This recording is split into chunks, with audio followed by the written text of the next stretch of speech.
20 रमजान को मस्जिद कोफा में इमाम अली अलैहिस्सलाम की अजान गूंजने लगी तो पूरी कायनात में सोग बर्पा हो गया। चरिंद परिंद जिन्नात चीखने लगे और हजरत जिब्राइल अलैहिस्सलाम तमाम इंसानों से कहने लगे कि ऐ इंसानों, आज आखिरी मर्तबा अली की आवाज में अजान सुन लो। मौला अली अलैहिस्सलाम अजान दे के मुसल्ला इबादत पे आए। अल्लाह की इबादत कर रहे थे। जैसे ही आपने सजदा किया तो अब्दुर्रहमान इब्ने मुलजिम जहर से डूबी हुई तलवार इमाम अली अलैहिस्सलाम के सर पे दे मारता है। बस मस्जिद कोफा में कयामत बर्पा हो गई। तमाम चाहने वाले सर पीटने लगे। इमाम अली अलैहिस्सलाम का मुसल्ला खून से रंगीन हो गया।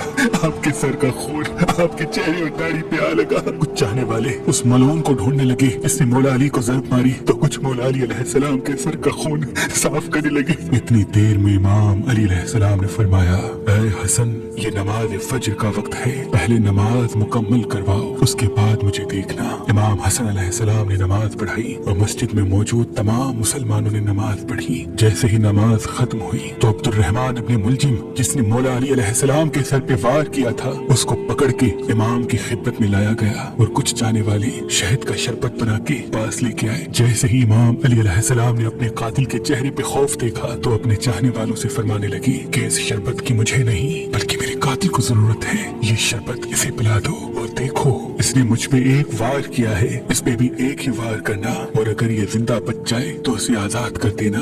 देखो, अगर ये उस वार से मर जाए तो इसके जिस्म के आज़ा न काटना, क्योंकि मैंने अल्लाह के रसूल से सुना कि अल्लाह के नजदीक सबसे बदतरीन इंसान वो है जो मरे हुए इंसान के जिस्म के हिस्से काटता है। बस आप ये फरमाने लगे और तमाम चाहने वाले आपके अदल और इंसाफ को देख के रोने लगे। फिर आप फरमाते हैं, हसन, हुसैन, अब्बास, चलो मुझे अपने घर लेके चलो। आप अपने बेटों के सहारे से जैसे ही घर के करीब पहुंचते हैं तो फरमाते हैं, अब्बास, सब चाहने वालों को कहो कि वापस अपने घर चले जाएं। तो किसी ने अर्ज किया, या अमीरुल मोमिनीन, ये सब आपके चाहने वाले हैं, इस हालत में आपको कैसे छोड़ के चले जाएं? इमाम अली अलैहिस्सलाम ने फरमाया, क्योंकि मेरे ज़रबत की खबर मुझसे पहले मेरे घर पहुंच चुकी है और मेरी बेटियां जोर जोर से रो रही है। मैं नहीं चाहता कि मेरी बेटियों का आवाज मेरे चाहने वालों के कानों तक पहुंचे। बस तमाम चाहने वाले वहीं रुक गए और इमाम अली अलैहिस्सलाम घर तशरीफ लाते हैं। तमाम बीबियां रोती हैं, इमाम अली अलैहिस्सलाम को देख के फरियाद बुलंद करती हैं और इमाम अली अलैहिस्सलाम सबको दिलासा देते हैं कि मुझसे मेरे भाई अल्लाह के रसूल हजरत मोहम्मद मुस्तफा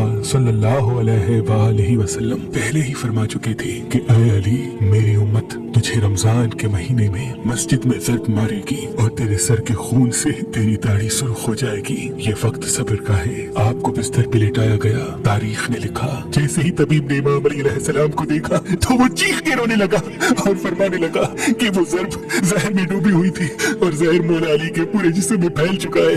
जितना हो सके आप इनको दूध पिलाएं। बस जैसे ही ये खबर कूफे की गलियों तक पहुंची तो कूफे के यतीम बच्चे अपने अपने हिस्से का दूध लिए इमाम अली अलैहिस्सलाम के घर पे आते हैं और आवाज़ बुलंद कहते हैं, या हसन, ये हमारे हिस्से का दूध हमारे मौला को पिलाए। हम एक मर्तबा यतीम हो चुके हैं, दूसरी मर्तबा यतीम नहीं होना चाहते। इमाम अली अलैहिस्सलाम बिस्तरी शहादत में भी मुसलसल अल्लाह का जिक्र करते रहे। बस जैसे ही 19 का दिन खत्म हुआ, 20 रमजान की रात आई, आप फरमाने लगे कि अब मेरे हुजरे में कोई भी ना आए क्योंकि पूरी दुनिया के जिन्नात और फरिश्ते मुझसे मिलने आ रहे हैं। और फिर जैसे ही 20 रमजान का सूरज तुलू हुआ तो आप इमाम हसन से फरमाने लगे, ऐ हसन, जाओ मेरे तमाम चाहने वालों से कहो कि अपने इमाम का आखिरी दीदार कर ले। आपके अकीदतमंद कतार बना के जैसे ही आपकी ज़ियारत के लिए घर में दाखिल हुए तो देखा कि जहर फैलने की वजह से आपका चेहरा पूरा जर्द हो चुका है। सब चीख के रोने लगे। इमाम अली अलैहिस्सलाम फरमाने लगे, पूछो जो पूछना चाहते हो,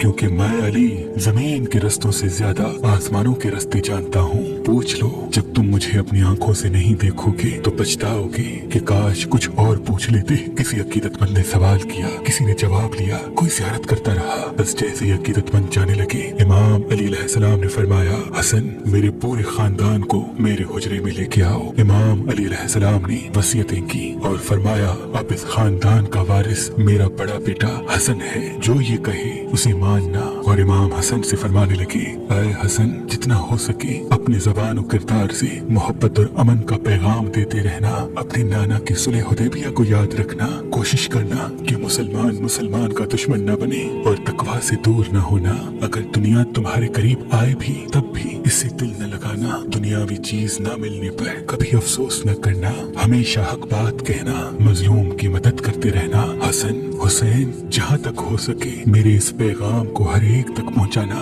कि अपने काम जिम्मेदारी से करते रहें और अपने दरमियान ताल्लुकात को अच्छा बनाए रखें, क्योंकि मैंने तुम्हारे नाना हजरत मोहम्मद मुस्तफ़ा सल्लल्लाहु अलैहि वसल्लम से सुना है कि लोगों के बीच में सुलह करवाना हजारों सालों के रोजा नमाज से बेहतर है। और यतीमों के बारे में अल्लाह से डरते रहना कि कभी वो भूखे न रहें और पड़ोस में रहने वालों का ख्याल रखना, क्योंकि अल्लाह के रसूल पड़ोसियों के बारे में बार बार इतनी नसीहत करते कि लोग समझने लगते कि शायद अल्लाह के महबूब उनको हमारा वारिस भी बनाने वाले हैं। और कुरान को समझने और उस पे अमल करने में देर न करना। ऐसा न हो कि दूसरे कुरान को समझ के तुम पे हुकूमत करने लगे। नमाज के बारे में अल्लाह से डरते रहना, क्योंकि वो तुम्हारे दीन का सुतून है। और अल्लाह के घर की हिफाजत करना, क्योंकि वो तुम्हारी पहचान है। अल्लाह से डरो, अपनी जान, माल और जबान के बारे में न किसी का माल गस्ब करो, न किसी को हाथों और जबान से तकलीफ दो। एक दूसरे की मदद करते रहना और खबरदार सब मुसलमान एक दूसरे से जुड़ के जीना, वरना तुम पे वो लोग मुसल्लत हो जाएंगे। अगर तुम फरियाद भी करोगे तब भी तुम्हारी आवाज सुनने वाला कोई न रहेगा। और सारे अब्दुल मुत्तलिब के बेटों को खबरदार कर दो कि अगर इस ज़र्ब से मेरी शहादत हो जाए तो मेरे कातिल को भी सिर्फ एक ही ज़र्ब मारना। अगर वो बच जाए तो उसे आजाद कर देना। अगर वो मर जाए तो उसके जिस्म की बेहुरमती न करना, उसके जिस्म के हिस्से न काटना, क्योंकि मैंने अल्लाह के रसूल से सुना कि जमीन का बदतरीन अमल ये है कि किसी मरे हुए के आज़ाए जिस्म काटे जाएं, चाहे वो पागल कुत्ता ही क्यों ना हो। हसन, मेरे जनाजे में किसी को शरीक न करना। पीछे से हसन और हुसैन तुम उठाना, आगे से जिब्राइल और मीकाइल उठाएंगे और उसको एक ओटनी पे रख देना। जहाँ वो ओटनी रुकेगी वहाँ मेरी कब्र बनी हुई होगी। और मेरी कब्र का किसी इंसान को न बताना, क्योंकि अल्लाह के दीन के दुश्मन ये चाहेंगे कि मेरी कब्र खोद के मेरे जिस्म की बेहुरमती करें। फिर आप हजरत अब्बास को देख के फरमाने लगे, ऐ अब्बास, तुमको मैंने करबला के लिए अल्लाह से मांगा है। आज से हुसैन तुम्हारा आका है, इनके गुलाम बन के जीना। फिर इमाम हुसैन को देखा और रो के फरमाने लगे, ऐ हुसैन, तेरी शहादत की खबर तेरे नाना ने तेरी आमद के वक्त ही सुना दी थी। तुझे 3 दिन का भूखा प्यासा करके करबला के मैदान में शहीद किया जाएगा। तेरे बच्चों को, साथियों को बेदर्दी से मारा जाएगा। हुसैन, तेरी शहादत के बाद मेरी बेटियों को, तेरी बहनों को रस्सियों में कैद करके किसी कूफा और शाम में फिराया जाएगा। हुसैन, अल्लाह के दीन के लिए सब्र करना और जब वक्त आखिर आए तो अपनी बहनों और बेटियों से नसीहत करना कि इस्लाम के लिए सब्र करते रहें और कदम कदम पे ये गवाही देते रहें कि अल्लाह के सिवा कोई इबादत के लायक नहीं और उनका नाना हजरत मोहम्मद मुस्तफ़ा सल्लल्लाहु अलैहि वसल्लम अल्लाह के रसूल हैं। बस इतनी देर में आप फरमाने लगे, सलाम या रसूल अल्लाह। सारा खानदान चीख के रोने लगा और कहने लगा, ऐ हमारे मौला, क्या हमारे दरमियान अल्लाह के रसूल मौजूद है? इमाम अली अलैहिस्सलाम ने मुस्कुरा के फरमाया, हाँ, अल्लाह के महबूब और तुम्हारी माँ फातिमा सलाम अलैहा मुझे लेने आए हैं। बस पूरा घर ज़ारो कतार रोने लगा और यूं इमाम अली अलैहिस्सलाम ने अपनी आंखें बंद कर ली। आपकी वसीयत पे अमल करते हुए आपके जनाजे में किसी को भी शरीक नहीं किया गया। पीछे से हसन और हुसैन ने उठाया तो आगे से वो जनाजा खुद ब खुद उठने लगा और एक नूरानी ऊँटनी जाहिर हुई। जनाजे को उस पर रखा और वो कूफे से बाहर चलती गई। एक वीरान जगह पे जा रुकी जहाँ एक चमकदार पत्थर था।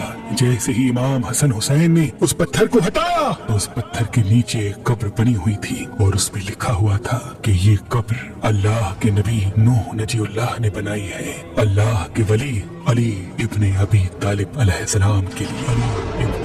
सलाम हो अल्लाह के वली इमाम अली अलैहिस्सलाम की अज़मत पर, सलाम हो शेर खुदा नफ्स नबी मोमनों के अमीर हैदर।